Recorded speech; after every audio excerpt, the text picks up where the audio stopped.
The sleek alien vessels descended through Earth's atmosphere, their hulls gleaming like polished obsidian against the blue sky. They moved with impossible precision, ignoring all attempts at communication from Earth's defense systems.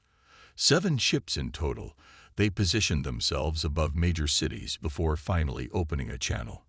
In the United Earth Government Emergency Chamber, screens flickered to life, showing a being unlike anything humans had encountered before. Delegate Vorn's translucent body pulsed with bioluminescent patterns as it spoke, its words translated through advanced systems. "People of Earth," it began, "the Galactic Council has deliberated on your case for 3 standard cycles. You have been judged and found wanting."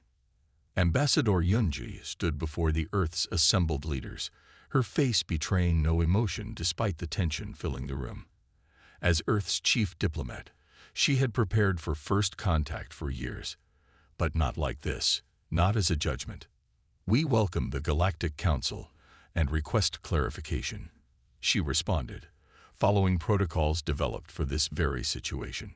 "Earth has made no hostile moves against any galactic power." The aliens' colors shifted to deep purples and blues. "Your current actions are irrelevant. We have studied your historical development and cultural products extensively. Your species progresses too rapidly with too little restraint. Your entertainment glorifies violence. Your technology advances without ethical consideration."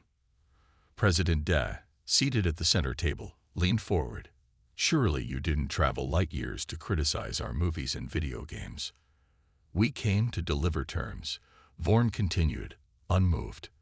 "The Council has determined humanity represents an unacceptable risk to galactic stability if allowed to develop unchecked. You will submit to genetic modification, rendering 95% of your population sterile, allowing for controlled population decline over generations." The room erupted in shock and outrage. Security officers moved closer to their leaders as if expecting immediate attack. Ambassador Yunji raised her hand for silence. "And if we refuse this modification?" she asked, her voice steady despite the trembling in her fingers. "Then extinction is the alternative. We have the means to sterilize this planet completely." Images appeared showing weapons of incomprehensible design. "You have 7 Earth days to comply." The transmission ended abruptly. Silence filled the chamber until President De slammed his fist on the table. "Options," he demanded.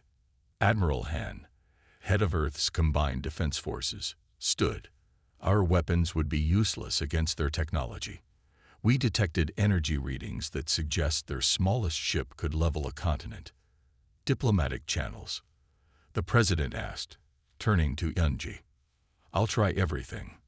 But they seemed absolute in their judgment. As the meeting continued, Admiral Han noticed a strange sensation behind his eyes. Pressure building, like a memory trying to surface. He'd been experiencing headaches since the alien arrival, but this was different. For a moment, he saw unfamiliar symbols overlaying his vision. That night, as emergency measures were enacted worldwide, strange seismic activity began registering across Earth's ocean floors. Monitoring stations reported movement at depths where tectonic activity shouldn't occur.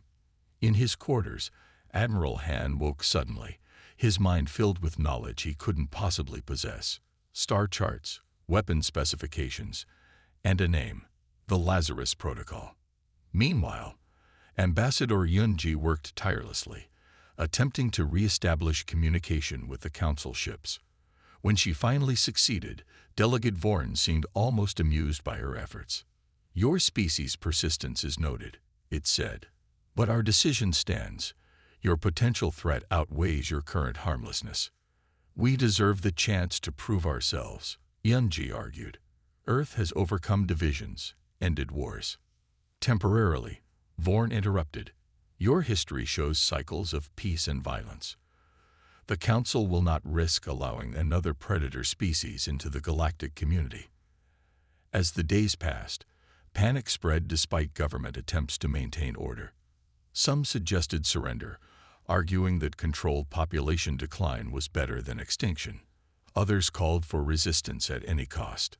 On the fourth day, Admiral Han approached the president privately, bringing evidence of the increasing seismic anomalies and his own inexplicable knowledge. "Something is happening beneath our oceans," he explained. "Something responding to the Council's presence." "A natural phenomenon?" President Day asked. "No," Han replied, his eyes showing both fear and strange certainty. "I believe they're ships, ancient ships, buried long ago, now awakening." As if confirming his words, monitoring stations worldwide reported massive structures beginning to rise from the deepest ocean trenches. Humanity stood at the precipice of discovering they were not what they had always believed themselves to be, and the Galactic Council had just made a terrible mistake. The first massive structure broke the surface of the Pacific Ocean with a roar that could be heard for miles. Water cascaded down its gleaming sides as it rose higher, revealing a shape that defied conventional engineering. It wasn't the rough-hewn metal of human ships, but something smooth and seamless, with lines that seemed to flow rather than connect.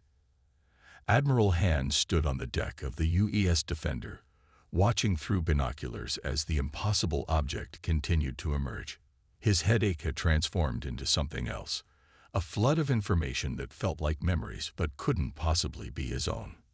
"Sir, we're getting reports of similar events in the Atlantic and Indian Oceans," his communications officer reported, voice shaking. "And seismic stations are detecting movement under Antarctica." Han nodded, somehow unsurprised. "Tell the president I need a direct line.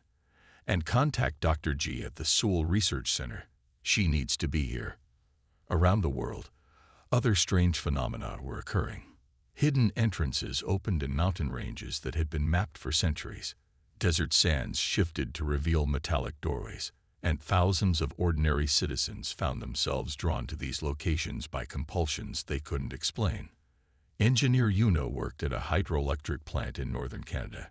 She had no military background, no connection to any government agency. Yet when she woke that morning, she knew exactly where to go, a location deep in the wilderness that wasn't on any map.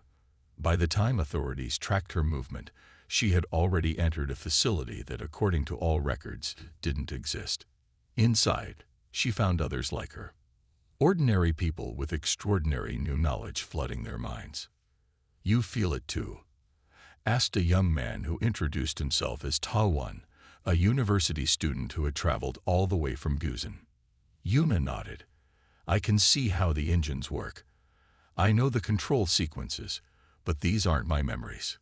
They're from them," Ta-1 said, pointing to a wall where symbols had begun to glow. "Our ancestors. They left this for us." Back at the Pacific site, Admiral Han welcomed Dr. G as she boarded the Defender. A renowned archaeologist, she looked pale and disheveled, having been rushed from Sewell by military transport. "You're experiencing it too," she said, not a question but a statement of fact.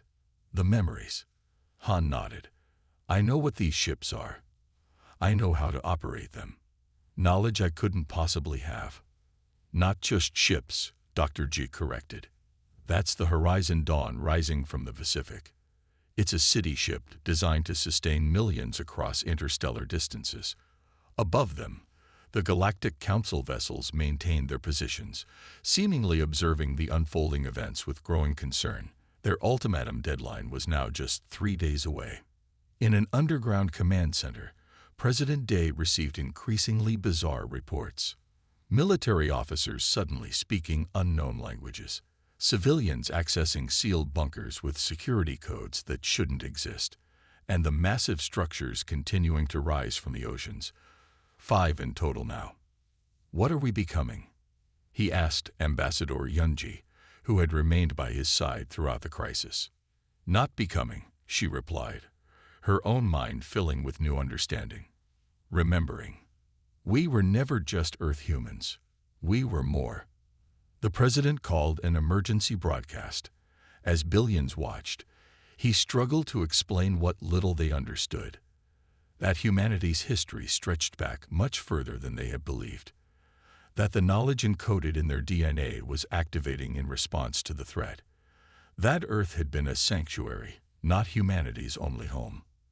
Aboard the Horizon Dawn, Admiral Han stood in a control room that had been underwater for millennia, yet functioned perfectly. Displays showed the other risen structures, each a massive vessel or platform designed for different purposes: defense, transportation, manufacturing. A complete civilization's infrastructure hidden beneath the waves. "The Council is hailing us," reported a communications officer, a school teacher 2 days ago, now somehow fluent in operating advanced communication systems. "Put them through," Han ordered. Delegate Vorn appeared, its colors now pulsing rapidly in what Han somehow recognized as alarm. "What deception is this? Your species claimed to be native to this world alone." "We claimed nothing," Han replied calmly. "You assumed. Perhaps now you understand why your judgment was premature." As he spoke, more systems activated worldwide. People found themselves drawn to specific positions, filling roles they somehow knew were theirs. A dormant civilization was awakening from a slumber of thousands of years. Yuna and Taiwan stood before a massive engine core, their hands moving with practiced precision across controls they'd never seen before, but now understood intimately. "Power reserves at 60% and climbing," Yuna reported, feeling both terrified and exhilarated. Across Earth, humanity was discovering they were not what they had always believed themselves to be. And as the ancient fleet continued to rise, the Galactic Council began to understand the magnitude of their error. The Council's patience ended abruptly on the 6th day. Without warning, their warships shifted formation and began firing on Earth's major cities. Energy beams cut through Tokyo's skyline. Gravitational weapons crushed infrastructure in London. Millions died in the first hour. President Day was rushed to an emergency bunker beneath the mountains as Seoul came under attack. Ambassador Yunji remained by his side, her face ashen as reports of casualties flooded in. "They didn't even wait for their own deadline," she whispered. "They saw our fleet awakening and decided to strike first," President Day replied. He turned to the military officers in the room. "Can we fight back?" Before anyone could answer, a new transmission broke through on all channels. Admiral Han's face appeared on the screens, his expression calm despite the chaos. "This is Admiral Han from the command ship Aurora Sentinel. All Earth governments, initiate Protocol Theta. Civilian evacuations to designated shelters. We are launching now." Across the world, the ancient fleet rose fully from the oceans, their massive forms defying gravity as they accelerated toward the atmosphere. The Aurora Sentinel led the formation, its sleek hull absorbing energy blasts from Council ships that should have vaporized it instantly. On the command deck, Han stood surrounded by a crew who had never trained together, yet moved with perfect coordination. Engineer Yuna managed power systems, her fingers dancing across controls as naturally as if she used them all her life. "Defensive shields at maximum," she reported. "Energy absorption at 90% efficiency." "Return fire," Han ordered. "Targeted response only. No collateral damage." The Aurora Sentinel released weapons unlike anything humanity had deployed before. Rather than missiles or energy beams, they distorted space itself. Areas around Council ships compressed and twisted, metal hulls buckling under forces they weren't designed to withstand. Delegate Vorn watched from his command vessel as 3 Council warships imploded, crushed by weapons his species had only theorized about. For the first time in centuries, he felt genuine fear. "All ships, retreat and regroup," he ordered. "Activate long-range bombardment protocols." But the ancient Earth fleet moved with impossible speed, positioning themselves between the Council ships and the planet below. More of the gravity weapons fired, tearing apart Council vessels before they could retreat. In the bunker, President Dai watched the battle unfolding through satellite imagery. "They're protecting us," he said, voice filled with wonder. "Our own ships, hidden for who knows how long, are defending Earth." Ambassador Yunji studied the tactical displays. "Not just defending. Look, they're driving the Council back." Above Earth, the battle continued. Council ships attempted to jump to faster-than-light travel, but the Earth vessels deployed field generators that disrupted their engines. Trapped and outgunned, the Council forces began to falter. On the Aurora Sentinel, Han received a transmission from the remaining Council command ship. "This is Delegate Vorn," came the alien's voice, its usual confidence replaced with urgency. "We request cessation of hostilities for negotiation." "You launched an unprovoked attack on civilian populations," Han replied coldly. "There is nothing to negotiate." "We didn't understand what you were," Vorn insisted. "The record showed humans as a developing species. We had no knowledge of your true capabilities." Han looked to his crew, seeing his own conflict reflected in their faces. These memories they now carried showed them their history, a civilization that had chosen retreat over warfare millennia ago. Would they now choose vengeance? "Lieutenant Sun," Han said to his weapons officer, "hold fire but maintain target lock." The young man nodded, his hands steady on the controls that could destroy the remaining Council ships. "Delegate Vorn," Han continued, "your remaining vessels will surrender and submit to boarding by our security teams. Any further hostile action will result in your destruction." As Earth's fleet surrounded the surviving Council ships, Yuna approached Admiral Han privately. "Sir, I'm accessing more of the ancestral knowledge," she said quietly.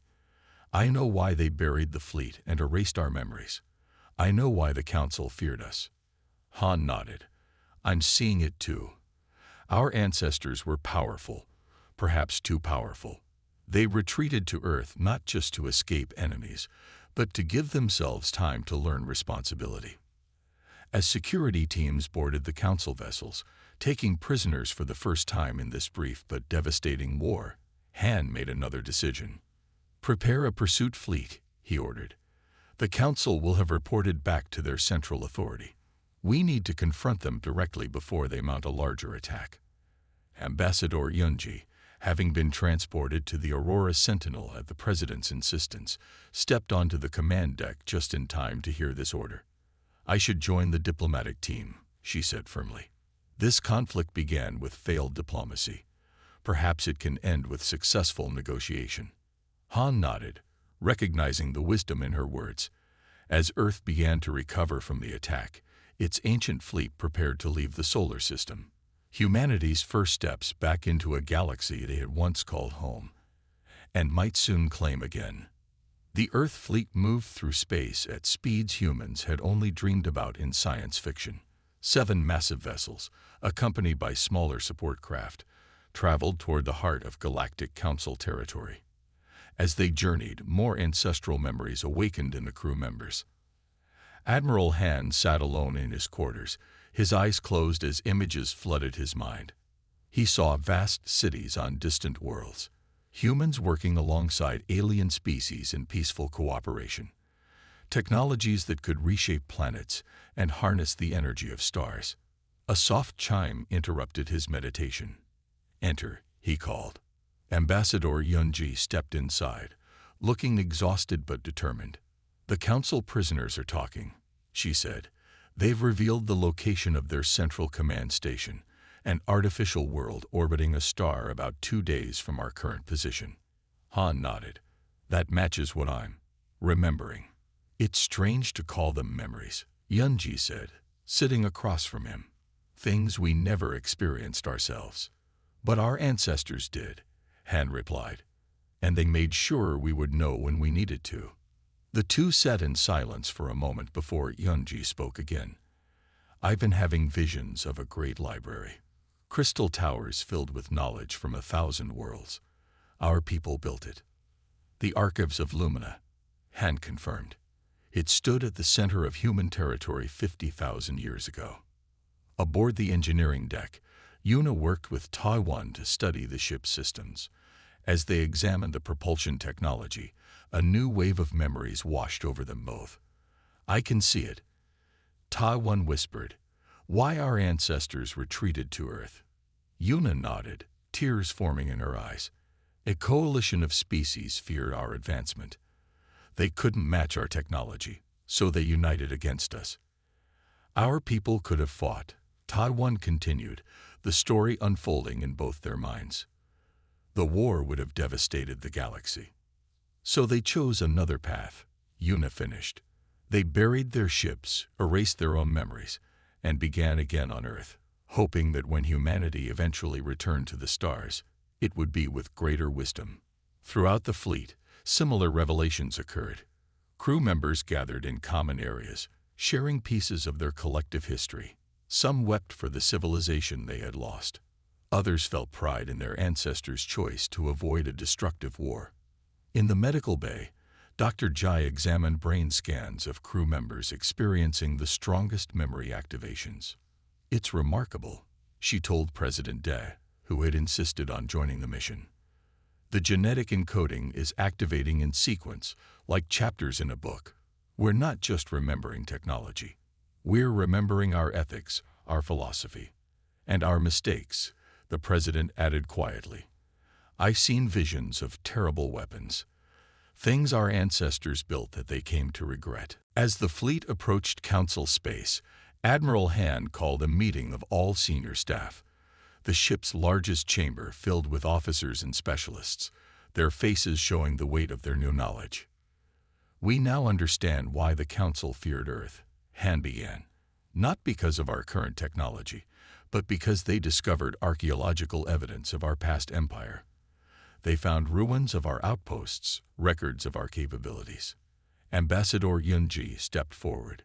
"The irony is that our ancestors chose peace. They could have fought and possibly won, but at terrible cost. Instead, they retreated to Earth, buried their technology, and erased their own memories, leaving only the Lazarus Protocol to awaken it all if we ever faced extinction. By attacking us," Yuna added, "the Council triggered exactly what they feared." Han nodded. "But now we face a choice. Our ancestors retreated from the galaxy to avoid war. Do we now return as conquerors, or do we honor their sacrifice by seeking peace?" The room fell silent as everyone contemplated this question. Finally, Lieutenant Sun spoke up from his position near the back. "My family died in the attack on Seoul," he said, his voice steady despite his grief. "At first, I wanted vengeance, but these memories show me something important. Our ancestors were powerful enough to destroy their enemies, but wise enough to choose another path." Murmurs of agreement spread through the room. The collective wisdom of their ancestors was changing them, tempering anger with understanding. "We will approach the Council with strength," Han decided, "but offer peace if possible. We will reclaim our place in the galaxy, but not through conquest." As the meeting dispersed, Yunji remained behind with Han. "The memories aren't complete yet," she said. "I sense there's more we haven't accessed. Secrets our ancestors buried deepest of all." Han nodded. "I feel it too. Something about why they really left the stars. Something the Council might know." The fleet continued its journey toward the heart of Council space, carrying humans who were rapidly remembering they were more than just Earth's children. They were heirs to a legacy that spanned the stars, a legacy of both tremendous power and profound wisdom. As they approached the massive Council station, the final pieces of their ancestral memory began to surface, revealing the true reason humanity had retreated from the galaxy so long ago. The Earth fleet emerged from faster-than-light travel near the Galactic Council's central station. The massive artificial world hung in space like a metal star, surrounded by defensive platforms and hundreds of ships. Against such numbers, even humanity's advanced vessels might eventually fall. But instead of attacking, Admiral Han ordered the fleet to form a non-threatening pattern while maintaining shield defenses. "Open a channel to their command center," he instructed Lieutenant Sun. Ambassador Yunji stood beside Han on the command deck, her formal diplomatic attire contrasting with the crew's functional uniforms. The final memories had awakened during their approach, completing the picture of humanity's ancient past. The main screen flickered, revealing a chamber filled with representatives of 12 different species. At their center stood Delegate Vorn, his translucent body pulsing with anxious patterns of light. "This is Admiral Han of Earth's Reclamation Fleet," Han announced. "We come to address the Council directly regarding your unprovoked attack on our world." A tall insectoid being stepped forward. I am High Counselor Tras. Your fleet has violated Council space and detained Council ships. These are acts of war. You fired first. Yunji replied calmly. Millions died on Earth. We could destroy this station in retaliation, but we choose dialogue instead. Murmurs spread through the council chamber. Many representatives looked surprised at this restraint. We request permission to dock and discuss terms, Yunji continued. 2 representatives only, myself and Admiral Han. After brief consultation, the council agreed. As the Aurora Sentinel moved toward the docking area, Han and Yunji prepared for the meeting that would determine humanity's future place among the stars. We now know everything, Han said quietly. Why they truly feared us. Yunji nodded. And why our ancestors chose to forget. The council chamber was vast, with seating arranged in rising tiers around a central platform. Han and Yunji stood there, facing the assembled representatives of galactic civilization. You claimed humanity was dangerous, Yunji began. You were right, but not for the reasons you believed. We have accessed our ancestral memories, Han continued. 50,000 years ago, humans did not just build advanced technology. We discovered something fundamental about reality itself. The High Counselor leaned forward. Explain. Our scientists found that consciousness affects the physical universe at its most basic level, Yunji said. They developed ways to manipulate reality through focused thought. The technology in our ships is merely a tool to enhance this ability. Impossible, one representative called out. You've seen our weapons, Han replied. They don't fire projectiles or energy. They reshape space itself because we will it to change. He demonstrated by raising his hand. A small sphere of water lifted from a nearby container, forming complex patterns in the air before returning. This power corrupted some of our leaders, Yunji continued sadly. They began to see other species as lesser beings. They planned to reshape entire worlds to suit human desires. But a group of our philosophers and scientists opposed this, Han added. They believed such power required perfect wisdom, something we lacked. Rather than let our civilization become truly dangerous, they enacted the Great Retreat. Throughout the chamber, understanding dawned on the council members' faces. Your ancestors chose to forget their own power, the High Counselor said slowly. To start again. Yes, Yunji confirmed. They built the fleet and buried it on Earth, programmed to awaken only if our species faced extinction. They encoded our history in our DNA, to be remembered only when needed. And by attacking Earth, we triggered this awakening. Vorn realized, his colors shifting to patterns of distress. Your fear nearly caused exactly what your ancestors feared, Han said. But our ancestors' wisdom lives in us too. We don't seek vengeance. We propose a new beginning. For the next hour, Yunji outlined humanity's proposal. Earth would rejoin galactic society, but would share their rediscovered knowledge gradually and responsibly. The ancient fleet would serve not as conquerors, but as peacekeepers, preventing any single group, including humans, from dominating others. We request the formation of a new galactic assembly, she concluded, where all species have equal voice and equal protection. After intense debate, the council voted. The majority chose peace over continued conflict. As Han and Yunji returned to their ship, messages from Earth were waiting. The planet was already transforming as more ancient technology was carefully integrated into society. Hidden medical facilities had been activated, healing millions injured in the attack. The first new colony ships were preparing to depart for nearby star systems. Standing on the observation deck, Han and Yunji watched as representatives from the council boarded shuttles to begin the complex work of establishing the new galactic assembly. Our ancestors would be proud, Yunji said softly. We remembered their power, but also their wisdom. The true test comes next, Han replied, learning to use that power responsibly. As the Earth fleet prepared for the journey home, They carried not just the memory of humanity's past, but the promise of a future where humans would walk among the stars not as conquerors, but as guardians of a peace their ancestors had valued more than power.